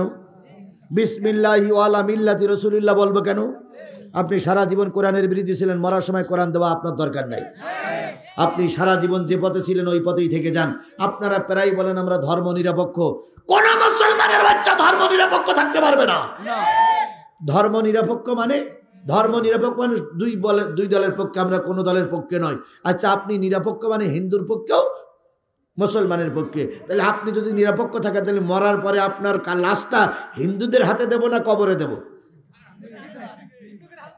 আপনি নিরপেক্ষ, তাহলে এখন মারা গেছেন, হিন্দুরা বলছে আমার, মুসলমানরা বলতেছে আমার, তাহলে মরার পরে তোমার মতন মানুষের লাশ নিয়ে গন্ডগোল করবো, তা না করে মাছ কাটতে ভাগ করবো। ভাগ করে হিন্দুদের বলো তোরা এক ভাগ নিয়ে ওই শ্মশান ঘাটে দিয়ে দেয়, আর মুসলমানদের বলবো যে হুজুর নামাজ পড়ে না সেই হুজুরদের জানাজা পড়ে শেষ করে দেয়। সুতরাং তুমি আমি ধর্মের ব্যাপারে নিরপেক্ষ থাকতে পারি না। কথা বলেন, কথা বলেন, কথা বলেন। অবশ্যই হিন্দুর পক্ষে নাই, মুসলমানের পক্ষে থাকতে হবে। হিন্দু ধর্মের কোনো ভাই যদি এখানে থেকে থাকেন, আপনাকে অবশ্যই হিন্দু ধর্ম মেনে চলা লাগবে। আপনি নিরপেক্ষ থাকতে পারেন না, মুসলমানরা নিরপেক্ষ থাকতে পারে না, পৃথিবীর কেউ নিরপেক্ষ নয়। ধর্মের ব্যাপারে নিরপেক্ষ কেন? এখানে যে চেয়ারে উপরে যে কজন লোক বসে আছে, সবার একটা একটা দলের পরিচয় আছে না? কেউ আওয়ামী লীগ করে, কেউ বিএনপি করে, কেউ জামাত ইসলাম করে, কেউ জাতীয় পার্টি করে। তাহলে পার্টির ব্যাপারে একটা একটা পক্ষ নিয়েছ, ধর্মের ব্যাপারে নিরপেক্ষ কেন দুলাভাই? ডাইরেক্ট বলে দেওয়া হয় আমি ইসলামের পক্ষে না ইসলামের বিপক্ষে। কোন নিরপেক্ষ বলে কোনো শব্দ ইসলামে নাই, নিরপেক্ষ বলে কোন শব্দ ইসলামে নাই। নিরপেক্ষ মানে ইসলামের বিরোধী, নিরপেক্ষ মানে মুনাফিক, নিরপেক্ষ মানে দিন কায়েমের বিরোধী শক্তি। কথা বলেন, কথা বলেন, কথা বলেন। সুতরাং আমি আশা করি আপনারা ধর্মের পক্ষে থাকবেন, নিরপেক্ষ থাকার কোনো সুযোগ নাই। ধর্মের পক্ষে থাকা মানে কোরআনের পক্ষে থাকা। এই কোরআনের পক্ষে থেকে রাজনৈতিক দল আপনি যেটা করবেন করুন, কিন্তু যে দল ধর্ম নিরপেক্ষ সেই দলের সঙ্গে থাকা হারাম, হারাম, হারাম। এরপরও যদি না বোঝেন তো বসবেন 90 বছর বয়স হয়ে গেলি, তাই যখন কবরে ডাকবে তখন বলবে আল্লাহ লা ইলাহা ইল্লাল্লাহ। আল্লাহ বলবে এখন তোর এক পা ডোঙায় এক পা ঘুরে এখন তো কালেমা জোর দিচ্ছেন, কালেমা জোর তো যুবক বয়সে দেওয়ার কথা ছিল। আল্লাহ আমাদের সবাইকে কোরআনের পক্ষে কবুল করুক। আমার ভাইয়েরা কথা শেষ, মুরব্বী চলে গেলেন, হুবহাব ডাক কান্দে কার কাছে? হঠাৎ করে দেখা গেল উত্তর গগনে কালো একটা মেঘ জমেছে। এখনই ঝড়ের পূর্বাভাস লক্ষ্য করা যাচ্ছে, এখনই ঝড় নামবে, বৃষ্টি নামবে। রাখালের আত্মগোপন করে চলে গেল, হুবহাব পানি তুলতে তুলতে হঠাৎ করে ঝড় শুরু হলো। উপরের থেকে বিরাট একটা পাহাড় গড়িয়ে আসলো। হুবাবের পাশে দাঁড়িয়ে পাহাড় থেকে আওয়াজ আসতেছে, পাহাড় হুবাব রে, পাহাড়ে চড়ে বয়, আমি তোরে নবীর ময়দান পর্যন্ত, নবীর নবীর নবীর দরবার পর্যন্ত নিয়ে যাব।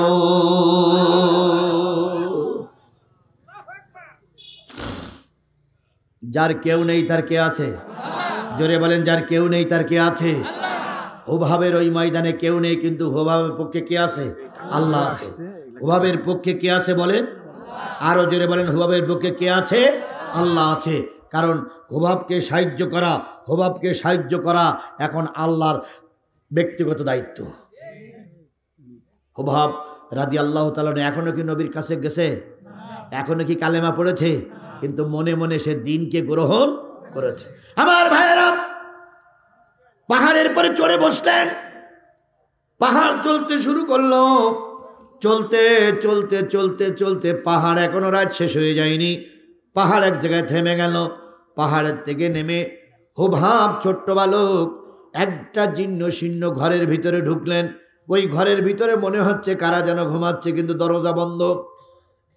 হাত কড়া পরানো, পায়ে বেড়ি পরানো, কোমরে দড়ি পোনা, মাজায় দড়ি পরা। হুবহাব ওখানে শুয়ে পড়লেন। 6 মাস ঠিক মতন খাওয়া হয় না, গোসল হয় না, এক কাপড়ে দিন পার করতেছে, চলাফেরার কোনো ব্যবস্থা নেই, শুয়ে পড়লেন।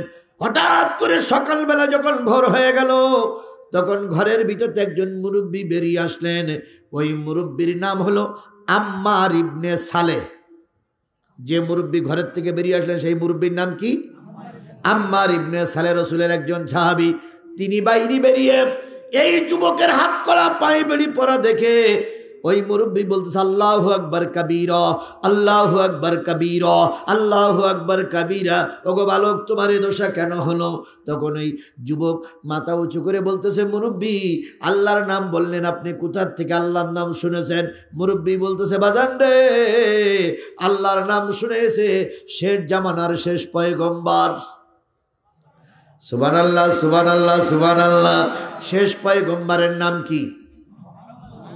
আর হুবহাব 6 মাস কষ্ট পাচ্ছে কোন নবীর মহব্বতে পড়ে? মুহাম্মদ সাল্লাল্লাহু আলাইহি সাল্লামের মহব্বতে পড়ে এবার মুরব্বী বললেন, আমি নবীর কালেমা নিজের কানে শুনেছি। হুবাব কষ্ট হলো, বসে বললেন। মুরব্বীর হাত কানা ধরে গালে চুমা দিয়ে বলতেছে, এই হাত কি নবীর হাতের ভিতরে ঢুকেছে? কয় ঢুকেছে। মুখে চুমা দিয়ে বলেন, এই মুখ কি নবীর মুখের কালেমা পড়েছে? কয় হয় পড়েছে। কয় আমাকে নবীর দরবার পর্যন্ত একটু নিয়ে যাওয়া যাবে কি? আম্মার ইবনে সালে বললেন, রে যুবক, চারিদিকে শত্রু তোমার আনাগোনা লক্ষ্য করছে, আমি চলতে থাকবো। চলতে চলতে যদি কোনো শত্রু দেখে আমি বসে পড়বো, তুমিও বসে পড়বা। যদি আমি চলতে থাকি, তুমিও চলতে থাকবা। আমি নবীর বাড়ি যেই ফজরের নামাজ আদায় করব, তুমি গন্তব্যস্থলে পৌঁছায়া যাবা। যুবক হাত বান্দা পায়ে বান্দা অবস্থায় হাঁটি হাঁটি পা পা করে আম্মার ইবনে সালের মুরব্বির সঙ্গে যাচ্ছে। যেতে যেতে অনেক দূর থেকে হুবাব লক্ষ্য করলেন একটা ঘর, অন্ধকার ঘর। সেই ঘরে কোনো বাতি নাই, কিন্তু একটা লোক চলাফেরা করছে। সেই লোকটার মুখটা উজ্জ্বল দেখা যায়, সেই লোকটার হাত উজ্জ্বল দেখা যায়, পাগুলো উঁচু করলে পাগুলো উজ্জ্বল দেখা যায়। হুবাব দূর থেকে লক্ষ্য করে বললেন, আল্লাহ, মনে হচ্ছে ওই লোকটাই হলো শেষ জামানার পয়গম্বর। আম্মার ইবনে সালে রাদিয়াল্লাহু তাআলা সোজা দিয়ে ঢুকে পড়লেন। নবীজি গেটের মুখে এসে হুবাবকে লক্ষ্য করে অনেক দূর থেকে ডেকে বলতেছে, বাবা হুবাব কেমন আছো? আর একটু জোরে বলা যাবে না সুবহানাল্লাহ? বাবা হুবাব তুমি কেমন আছো? হুবাবের চোখ দিয়ে পানি ঝরতেছে, গড় গড় করে পানি পড়ে। হুবাব কান্দে আর কয়, ইয়া রাসূলুল্লাহ, আমি আপনাকে সালাম দেই নাই, মুসাফা করি নাই, কুশলাদি জিজ্ঞেস করি নাই, নিজের নাম বাবার নাম বংশের পরিচয় দেই নাই। আপনি কি করে বুঝলেন আমি হুবাব? আপনি কি করে বুঝলেন আমি হুবাব? নবী তখন আস্তে করে সামনে এসে বুকের ভিতরে জড়াই ধরে বলতেছে, বাজান রে, যেদিন তুমি কৌটার ভিতর থেকে সাদা কাগজটা বের করেছিলে, ওই কাগজে যখন তুমি কালেমা পড়ে তুমি আমার পরে ঈমান এনেছো, সেই দিন থেকে আজকের এই দিন পর্যন্ত তোমার এই 6 মাস 1 বছরের সমস্ত কার্যকলাপ আমার আল্লাহ ভিডিও কলের মাধ্যমে আমাকে দেখাচ্ছে। কালকের রাত্রির ঘটনা জিবরিল আমাকে বলে দিয়েছে, দেখাই দিয়েছে। আমি আল্লাহর কাছে কামনা করেছি, আল্লাহ হুবাবকে আমার সঙ্গে দেখা না করাই যেন মৃত্যু দিও না। হুবাবের বান্ধনের পরে আল্লাহ রসুল হাত দিলেন, বাদল কেটে গেল। হুবাবের বায়ের বান্ধনে হাত দিলেন, বান্দল কেটে গেল। নবীজি হুবাবকে ডেকে বলতেছে, হুবাব রে, যদি আমার সঙ্গে দেখা করার আগে তোমার মৃত্যু হয়ে যেত, আল্লাহ পাক বাজেট করে রেখেছে তোমার আর আমার জান্নাতটা একসাথেই হবে। ও আমার জাতি, আমরা বাংলাদেশের মুসলমান, নবী শুয়ে আছে মদিনায়, যদি কোরআন হাদিস জেনে বুঝে নবীর সঙ্গে মহব্বত করে চলতে পারি, হয়তো কিয়ামতের দিন আল্লাহ পাক নবীর সঙ্গে তোমার আর আমার জান্নাত মিলাইয়া দেবে। এই জন্য সর্বশেষ দাবি থাকতে হবে কিসের পক্ষে? আরো জোরে বলেন, কিসের পক্ষে? আমি জামাত বিএনপি বুঝি না, আমি ইসলামী আন্দোলন বুঝি না, আমি বুঝি কি? যারা কোরআনের পক্ষে আমরাও তার পক্ষে। যদি কোরআনপন্থীরা ক্ষমতায় যেতে পারে, সাদা কাগজে লিখে রাখো, দেশটা সোনার দেশ হয়ে যাবে। কারণ আমরা সব দলকে কম বেশি পরীক্ষা, সব দলকে পরীক্ষা করা হয়ে গেছে না ভাই? সব দলকে পরীক্ষা করা হয়ে গেছে না? একটা দলের নাম শুনেছি তারা খারাপ, এই তা সেই সই, অন্তবার একটাবার একটু পরীক্ষা করে দেখি। যদি এনারা না পারে 192 তালাক দেবো, কিন্তু একটা বারের জন্য আমরা একটু পরীক্ষা করতে পারবো না ভাই? এই মুসলমান, একটা বারের জন্য একটু পরীক্ষা করে দেখতে পারবো না? একটা বারের জন্য একটু পরীক্ষা করে দেখতে পারবো না? কারা কারা কোরআনের পক্ষে আছেন একটু হাত তুলে দেখান তো, কারা কারা কোরআনের পক্ষে আছে? আল্লাহ আমাদেরকে কোরআনের পক্ষে কবুল করে নিক। আরো জোরে বলেন আমিন, আরো জোরে আমিন, আরো জোরে। কিছু লোক হয়তো বলবে, ভাই আমরা এবার ভালো কাজ করব। ভালো কাজ তোমরা কি করিস আগের তো আমরা জানি, এখন যারা করিনি তার একটু দেখি, তারপরে যদি ওরা না করতে পারে তাহলে পরবর্তীতে তোমরা এসো। কিন্তু একটাবার অন্তত আমরা একটু চেক করি দেখি, কি একটাবার টেস্ট করতে পারবে না? একটাবার টেস্ট করতে পারবো না? দোকানদার সার নিয়েছি, ইউরিয়া নিয়েছি, আর একটা আমেরিকার সার এনে বলতেছে 1 বছর ধরে পাবলিসিটি করতেছে ওই ইউরিয়াছে এইটা ভালো, এইটা ভালো, এইটা ভালো, কিন্তু কিছু লোক বলে না ইউরিয়াই ভালো।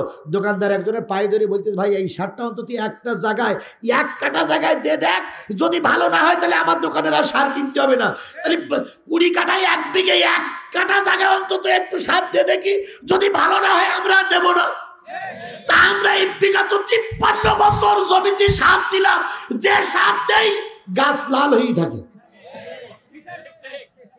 অন্তত এবার ওই খারাপ সার একটা বারের জন্য দিয়ে দেখি, যদি জমির কালার ভালো না হয় ওই সার আর জীবন আমরা ভিটেতে তুলব না।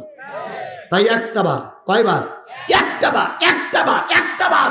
কিসের পক্ষে? জোরে বলেন কিসের পক্ষে? আগে 10 দিত হুজুরা এক হয় না, আলহামদুলিল্লাহ এখন হুজুরা এক হয়ে গেছে। আগে প্রায় 10 দিতে ইসলাম কায়েম হবে কি করে? হুজুরা হুজুরদের ভিতরে মতনৈক্য, এখন তো হুজুরা হুজুরদের পক্ষে এসে গেছে। তাহলে এবার আপনি আসেন, দিন কায়েম হয়ে যাবে। এবার আপনি যদি না আসেন তাহলে বুঝবো আপনার কারণে দিন কায়েম হচ্ছে না। এই জন্য সকলকে, সব মুসলমানকে দাবি করবে একটা বারের জন্য আমরা কিসের পক্ষে আসবো? কোরআনের পক্ষে আসবো। আগামীতে আল্লাহ টুপি আলাদা সম্মান দিক, ইজ্জত দিক, মর্যাদা সহকারে টিকে থাকা তৌফিক দান করুন। আল্লাহুম্মা আমিন। রব্বানা যালামনা আনফুসানা ওয়া ইল্লাম তাগফির লানা ওয়া তারহামনা লানাকুনান্না মিনাল খাসিরিন।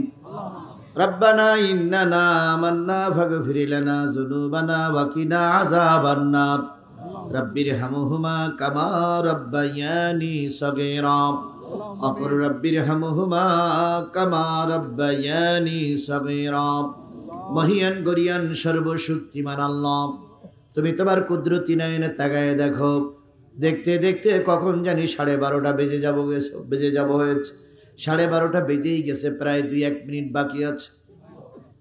দীর্ঘ সময় ধরে সূরা মায়েদার 3টা আয়াতের পরে ভিত্তি করে কথা বলেছি।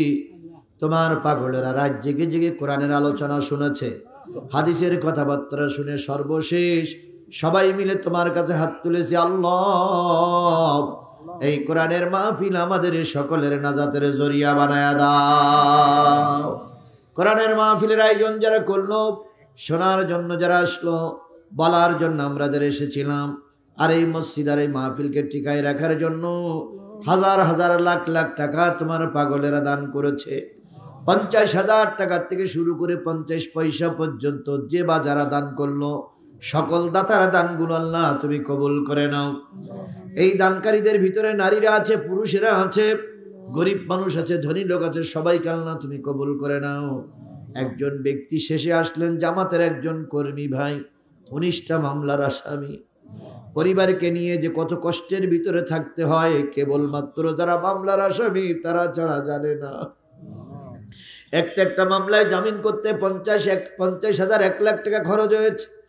যদি 19টা মামলা থাকে, মাসের ভিতরে 19 দিন কোর্টে হাজিরা দেওয়া লাগে, ছুটি ছাটা বাদ দিয়ে প্রায় প্রতিদিন হাজিরা দেওয়া লাগে। তাহলে সংসার কিভাবে চলবে? এরপরও আল্লাহ কারো 30টা, কারোর 35টা, কারোর 20টা, কারোর 18টা, কারোর 6টা, কারোর 7টা মামলা। আল্লাহ দয়া করে আমাদের সকলের পরে তোমার খাস রহমত নাজিল করে দাও। আল্লাহ তাআলা মসজিদের মতো আল্লি মসজিদের সভাপতি, মসজিদের সেক্রেটারি সহ মসজিদ কমিটিতে যত লোক আছে সবাইকে আল্লাহ তুমি কবুল করে নাও। যেই চাচিমা মসজিদে জমি দান করে মৃত্যুবরণ করেছে, ও বালি,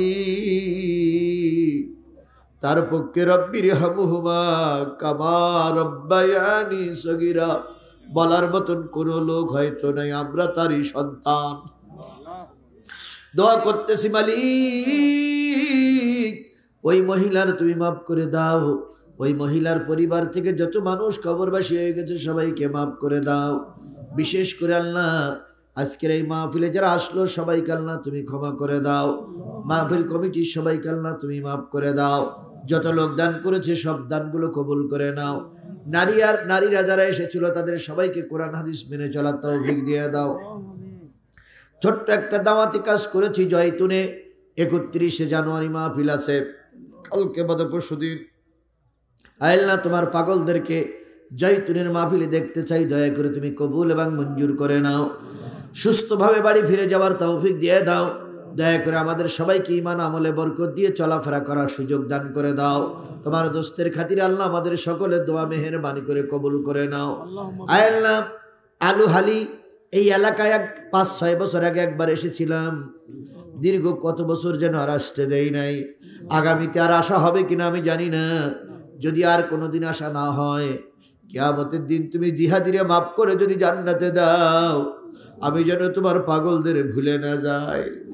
আর তোমার পাগলেরা যদি জান্নাতে যায়, আমার কোনো আমল আখলাক, আমার কোনো কাজে যদি তুমি অসন্তুষ্ট হয়ে যাও, তোমার পাগলেরা যখন দেখবে জিহাদির কোমরে দড়ি বেঁধে জাহান্নামে নিয়ে যাচ্ছে, তোমার পাগলেরা যেন তোমার কাছ থেকে সুপারিশ করে আমাকে যেন পাগলদের সঙ্গে জান্নাতে নিয়ে যেতে পারে, এমন ভালোবাসা আমাদের সকলের অন্তরে তৈরি করে দাও। রব্বুল আলামিন, ভালোবাসাটা আল্লাহর জন্য হোক, কষ্টটা আল্লাহর জন্য হোক, প্রচারটা আল্লাহর জন্য হোক, মানুষের জন্য নয়। দয়া করে আমাদের মিল মহব্বত শুধু আল্লাহর জন্য তুমি দয়া করে কবুল করে নাও। কিয়ামত পর্যন্ত এই মাঠের মাহফিলটা চালু রেখে দাও। আল্লাহ, তুমি ওয়াজ মাহফিল, তাফসীর মাহফিলটা বন্ধ করে দিও না। যেই যুবকেরা কষ্ট করেছে, রুস্তম ভাই আর হাবিবেরা দুইজন সর্বক্ষণ আমার সঙ্গে যোগাযোগ রাখিয়ে চলতেন, দয়া করে তাদেরকে সহ তাদের কাফেলায় যত লোক আছে সবাইকে আল্লাহ তুমি কবুল করে নাও। সুবহান প্রবাসী, জি আল্লাহ, আজকের প্রবাসীদের জন্য অনেক দান এসেছে, অনেক দান এসেছে। বউ ছেলে মেয়ে রেখে, মা রেখে, বাপ রেখে, ভাই রেখে, ছোট্ট ছোট্ট বাচ্চা রেখে বিদেশে জীবনযাপন করছে। আল্লাহ, তাদের যে কি কষ্ট, যারা বিদেশে আছে তারা ছাড়া কেউ জানে না। আল্লাহ, তাদের শরীর সুস্থ রাখো, আয় রোজগারে বরকত দাও, তাদেরকে আয় রোজগার করে সুস্থভাবে নিজ সন্তান নিজ বাপমার কাছে ফিরে আসার তৌফিক দিয়ে দাও। সুবহান রাব্বিকা রব্বিল ইজ্জাতি আম্মা ইয়াসিফুন ওয়া সালামুন আলাল মুরসালিন ওয়ালহামদুলিল্লাহি রব্বিল আলামিন। লা ইলাহা ইল্লাল্লাহু মুহাম্মাদুর রাসূলুল্লাহ।